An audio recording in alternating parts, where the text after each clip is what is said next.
Hello viewers, আসসালামু আলাইকুম। আশা করছি আপনারা ভালো আছেন। তো আপনাদের দয়ায় আমরাও ভালো আছি। তো এই মুহূর্তে আপনাদের মাঝে হাজির হয়ে গেলাম একটি সমস্যার সমাধান করার জন্য।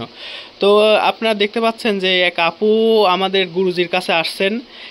তার সমস্যাটা আমরা তার মুখ থেকে শুনে নিলেই ভালো হবে। আপু, যদি কিছু মনে না করেন, আপনার সমস্যাটা যদি আমাদের সামনে একটু বলতেন। জি, আমার 10 বছর ধরে বিয়ে হয়েছে, কিন্তু বাচ্চা হয় না, বুঝছেন? বাচ্চা হয় না, এই কারণে আমার স্বামী আমাকে তালাক দিতে চায়। জি এই জি জন্য আমি এখানে এসেছি।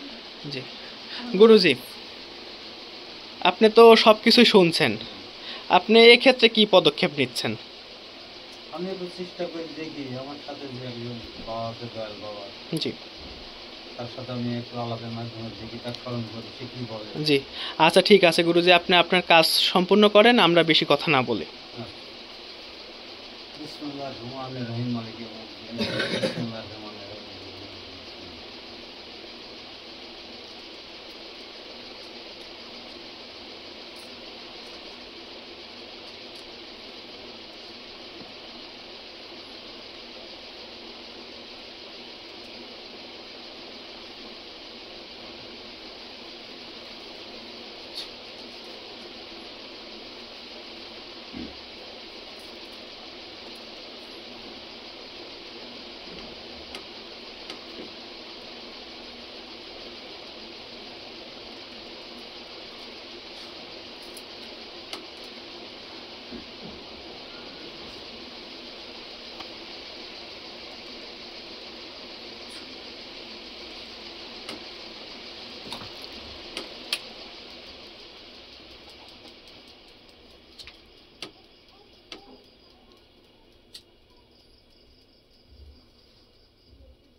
জয় গুরু, জয় বাবা, জয় গুরু। বাবা যান,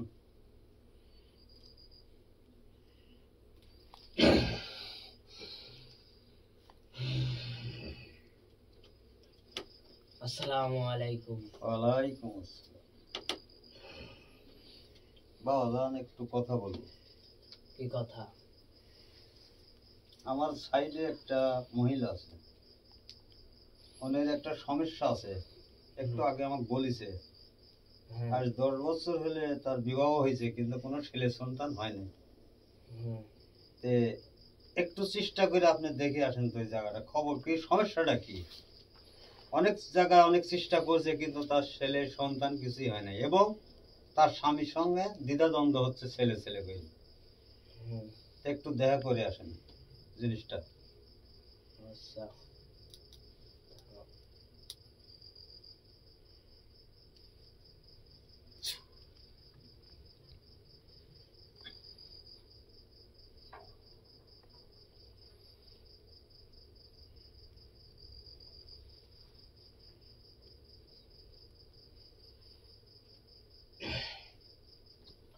তার বাড়ির তো কালো জাদু করা আছে। হ্যাঁ, কালো জাদু করা আছে তার বাসায়। কালো জাদু মানে? কালো জাদু করে থই দিছে ওর বাড়ির ওয়ার পরে। কালো জাদু করে থুই দিছে? হ্যাঁ, এটা করছে কেডা? কে করছে তা আমি জানিনি। আপনাকে বলেছি সম্পূর্ণ জানিয়ে আসতে। কে করছে এটা আমি জানতেও পারবো না। জানতে পারবেন না? না, আচ্ছা, এটা কি কালো জাদু? তাও জানিনি কি কালো জাদু করে থইছে। কোথায় করছে? ওয়ার উপরে। ইয়ার উপরে? হ্যাঁ। তাহলে এর সমাধান কি আছে? আর সমাধান তো আপনি তো জানেনই সবকিছু। আমি জানি, কিন্তু আপনাকে আমি বলেছি বাবা আমার আসল খবরটা গোটাটাই বলতে হবে টোটাল। ইয়ার আসল খবর আমি কিছুই করতে পারবো না। ইয়ার আসল খবর সবকিছু আপনিই জানেন। কোনো তাবিজ টাবিজ কি করা আছে? ইয়ার পরে কালো জাদু করে থইছে। হ্যাঁ, তাবিজ দিয়ে কালো জাদু করছে। তাবিজ দিয়ে? হ্যাঁ, তাবিজটা কোথায় রাখছে? তাবিজ তাবিজ রাখছে চকাটের নিচে, বাড়ির চকাটের নিচে। চকাটের নিচে? অর্থাৎ ঘরে যাইতে যে দরজা আছে সেই দরজা চকাট আছে চকাটের নিচে? হ্যাঁ। এটা কি মাঝখানে না মধ্যে জায়গায়? এক সাইডে। সাইডে? বাম সাইডে না ডান সাইডে? এক সাইডে আছে। এটা যায় সেই দেখে নিতে বেশ। ও, যায় সাইড দেখে নিতে বলবো? হ্যাঁ। এর বেশি কিছু জানেন না আপনি? না। তাহলে একটু সমাধান করে দিতেন আপনি নিজেই। না, এর সমাধান আমি করতে পারবো না। এর সমাধান যা করতে পারবে সব তুইতে পারবি। এর সমাধান আপনি করবেন না? না। আচ্ছা, তাহলে আপনি একটু থামেন, আমি একটু চেষ্টা করে দেখি। আচ্ছা, দেখ। গুরুজি, গুরুজি, আমি একটা কথা বলতে চাই, সেটা হচ্ছে যদি ওনার কোনো দাবি দেওয়া থাকে, দাবি দেওয়া যদি পূরণ করে দিলে যদি সমস্যার সমাধান করে দেয়, দিবে। আমরা যদি ওনার যদি দাবি দেওয়া থাকে তাহলে বলতে পারে, আমরা সেটা পূরণ করার চেষ্টা করব। যদি তার বিনিময়ে যদি ঠিক করে দেয়, দিবে। আমি রোগীটার সামনে একটু কথা বলিনি, হ্যাঁ, বল। তারপরে সে কি বলে, তারপরে উনি আমার বাবাজি কি বলে শুনবো। রোগীটার প্রকৃত সমস্যাটা আবার একটু জানিলে নাকি? জি জি।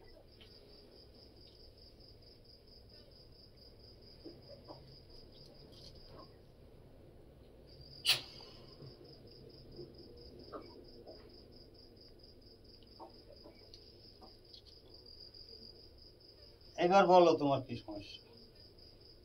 আমার 10 বছর ধরে বিয়ে হয়েছে কিন্তু বাচ্চা হইতেছে না, এর জন্য আমার স্বামী আমাকে তালাক দিতে চাচ্ছে। তালাক দিতে এর জন্য চাচ্ছে? আপনার কাছে আইছি, হুজুর আমাকে বাঁচান, ঠিক আছে? আমার আপনি বাঁচান, আপনি ছাড়া উপায় নেই। ছেলে সন্তান কিছুই হয় না? না হচ্ছে না, এই জন্যই তো 10 সংসার বছর? অশান্তি। হ্যাঁ। বাবাজি সব তো শুনলেনি, এর সমাধান করতে গিয়ে আপনার কোনো দাবি সহ আছে? না, এর সমাধান আমি কোনো করতেও পারবো না। এর সমাধানে কোনো দাবি দেওয়াও নাই আমার। এর সমাধান যা কিছু সবকিছু তুই। এর সমাধান আপনি যে ঘরে বাস করেন জি। ওই ঘরের যে দরজা দিয়ে ঘরে ঢোকেন ওই দরজার নিচে তাবিজ পোঁতা আছে, ওই তাবিজটা উঠাতে হবে। আর আমার এই আসনের জন্য কিছু আপনাকে দান করতে হবে। পারবো। পারবেন? অবশ্যই। আবার যান। আচ্ছা, দাঁড়া, আমার কিছুক্ষণ সময় দে।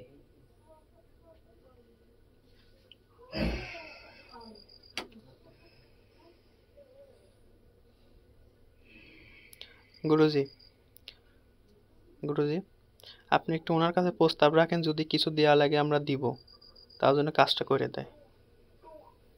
তবে বাবাজি আরেকটা কথা বলতেছি,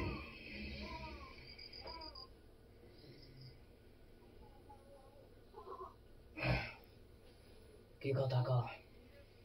কথা হচ্ছে কি আপনার যদি কোনো দাবি সহ থাকে হ্যাঁ। সেটা বলবেন, আমি অনেক ঠেলে নিয়ে দিব। হ্যাঁ, আমার দাবি যে আমাকে একটা খাসি দেয়া লাগবে। খাসির রক্ত খায়া আমি ওর সমস্যার সমাধান করে দেবো। একটা খাসি? হ্যাঁ, একটা দিয়ে আপনি রক্ত খাবেন? হ্যাঁ। সমাধান করে দিবেন? হ্যাঁ, ওর সমস্যার সমাধান করে দেবো। বেচারা কিন্তু বহুত জায়গার দৌড় পাড়ছে, হ্যাঁ, কাজ সমস্যার হয়নি, সমাধান আমার করে কাছে দেবো। কিন্তু সমাধান সমস্যার অনেক সমাধান আছে। করে দেবো। শোন, আমাকে একটা খাসি দেয়া লাগবে। একটা খাসি? হ্যাঁ। আর কোনো দাবি নাই? না।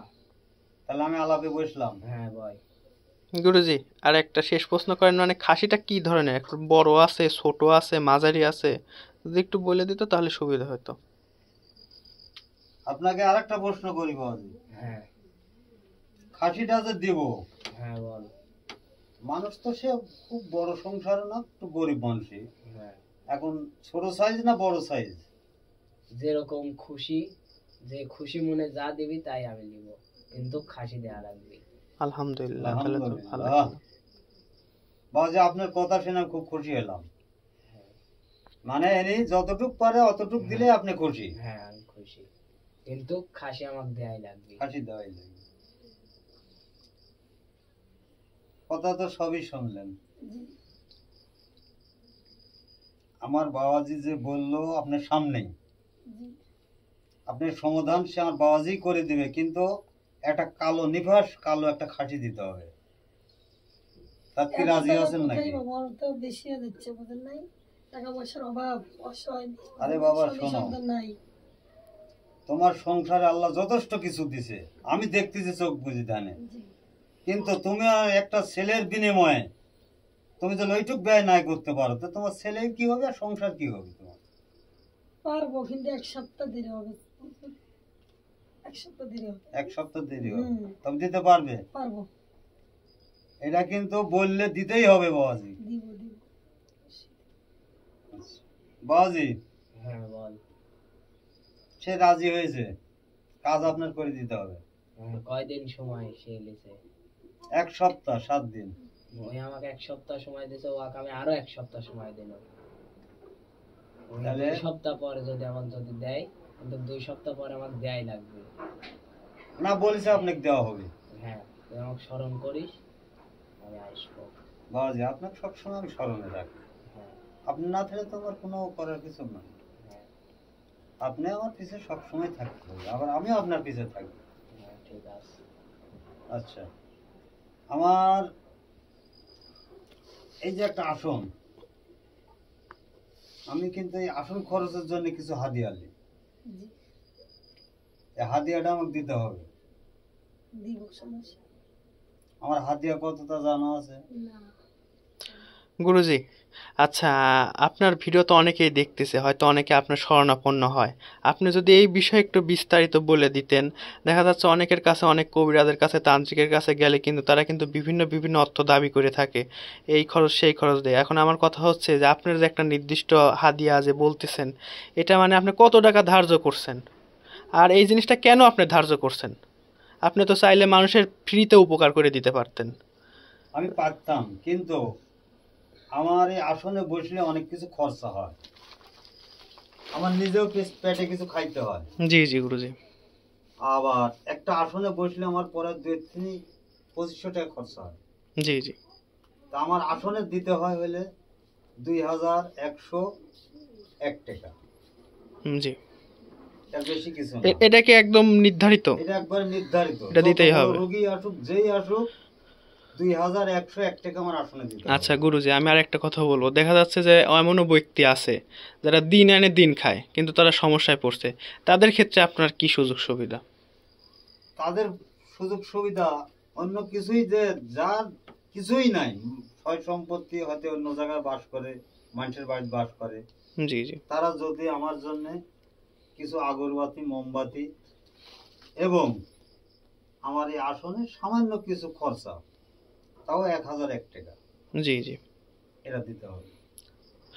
আচ্ছা ঠিক আছে গুরুজি, এটা মানে আমাদের যারা ভিউয়ার্স আছে তারাও শুনে একটু উপকৃত হলো। আর অর্থ থাকি মিথ্যা কথা বলো না বাবা, বললে পারে তোমারই ক্ষতি হবে।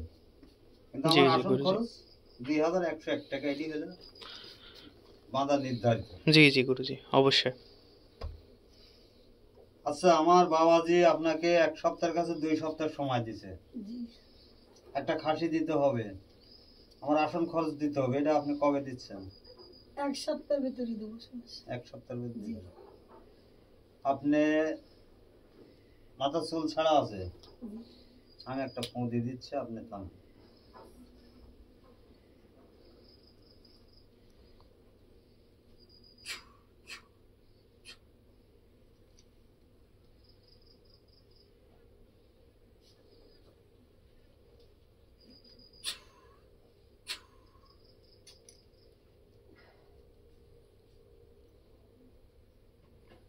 আপনি এখানে যান।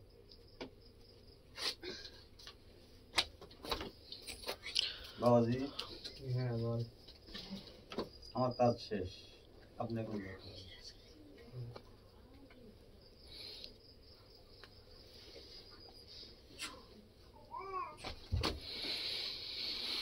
গুরুজি, আচ্ছা বলেন। আপনার কাছে আমার আরো কিছু প্রশ্ন আছে, সেটা যদি আপনি একটু পরিষ্কার করে দিতেন। আচ্ছা, দেখা যাচ্ছে যে বিভিন্ন জন বিভিন্নভাবে কাজ করে থাকে, যেমন কেউ আছে কোরআন হাদিস দিয়ে কাজ করতেছে, দেখা যাচ্ছে কোরআনের কিছু আয়াত নিয়ে কাজ করতেছে। আবার অনেকেই আছে দেখা যাচ্ছে যে মানে তার শিখে যাওয়া বিদ্যা, দেখা যাচ্ছে তার একজন গুরু আছে, সে যা শিখে গেছে সেই বিদ্যা নিয়ে কাজ করতেছে। অনেকে আছে কুফরি কালামের মাধ্যম দিয়ে কাজ করতেছে। অনেকে আছে দেখা যাচ্ছে যে তান্ত্রিকরা যেভাবে কাজ করে থাকে, তন্ত্রবিদ্যা সাধনা করে কাজ করে। আপনি কোন বিষয়টা নিয়ে কাজ করেন, মানে আপনার কাজের ধরনটা কি? আমার কাজের ধরন হচ্ছে, আমার বাজান আমার সাথে থাকে, আমার বাজান সবসময় আল্লাহর পবিত্র কোরআন দিয়ে থাকে, জি জি এবং আমি সামনেও তাকে রাখি। জি। আমি তাকে স্মরণ করি, তাকলেই আমি আল্লাহর কোরআন দিয়ে কাজ করি, আমি অন্য আচ্ছা। কোনো আজব আজব কথা বলি না। আবার আমি যদি একটা তাবিজও পড়ি আল্লাহর কোরআন দিয়ে। জি। আচ্ছা গুরুজি, আমি আরো একটা প্রশ্ন করবো, সেটা হচ্ছে আমার মনে জাগতেছে, সেটা হচ্ছে আমার অভিজ্ঞতা থেকে। সেটা হচ্ছে অনেক সময় কিন্তু দেখা যাচ্ছে যে ওনারা কিন্তু জিন জাতি। এখন এক সময় দেখা যাচ্ছে আপনার কাছে আর সে থাকলো না, চলে গেল, কিংবা সে হয়তো মারা গেল, যাই হোক যে কোনো একটা কিছু হলে আপনার কাছে এক কথায় তার সে আসলো না, তখন সেক্ষেত্রে আপনার কি করণীয়? আপনি কি তাহলে পারে কি আপনার কাছে কি কোনো শক্তি নাই সে ব্যতীত? সে ব্যতীত আমি আর একটা পাশে রাখি দিছি, আমার এই যে বাজান আছে সাথে, তাকে জি স্মরণ করলে সে আনবে। জি জি। আর বেশি কিছু আর আছে? না গুরুজি, অসংখ্য ধন্যবাদ আপনাকে। ধন্যবাদ। আচ্ছা ঠিক আছে। তো আমি বিদায় নেওয়ার আগে একটা কথাই বলবো, যদি আপনাদের গুরুজির যদি কাজটা ভালো লেগে থাকে, হয়তো অনেকে অনেক জায়গা থেকে দেখতেছেন, যদি আপনাদের কোনো রকম ইচ্ছা হয় যে আপনার কোনো রকম সমস্যা আছে, আপনি তার সাথে যোগাযোগ করবেন, চাইলে পারে নাম্বার দেওয়া আছে, এই নাম্বারে যোগাযোগ করতে পারেন। অবশ্যই গুরুজির যে আসন খরচ, মানে এক কথায় হাদিয়া, এটা দিলে পারে অবশ্যই গুরুজি আপনার সমস্যার সমাধান করে দেবে। আর আবার দেখা যাচ্ছে যে এক্ষেত্রে যেমন ওনার উস্তাদে বলল যে কাজ করে দেওয়ার জন্য একটা দেখা যাচ্ছে ছাগলের দরকার প্রয়োজন, এখন যদি এই ক্ষেত্রে যদি কোনো ছাগলের প্রয়োজন হয়, এটা অবশ্যই আপনার এই খরচটা বহন করতে হবে। তো আমি আর বেশি কথা না বলি, সবাই ভালো থাকবেন, সুস্থ থাকবেন, দেখা হবে আগামী কোনো পর্বতে। আসসালামু আলাইকুম।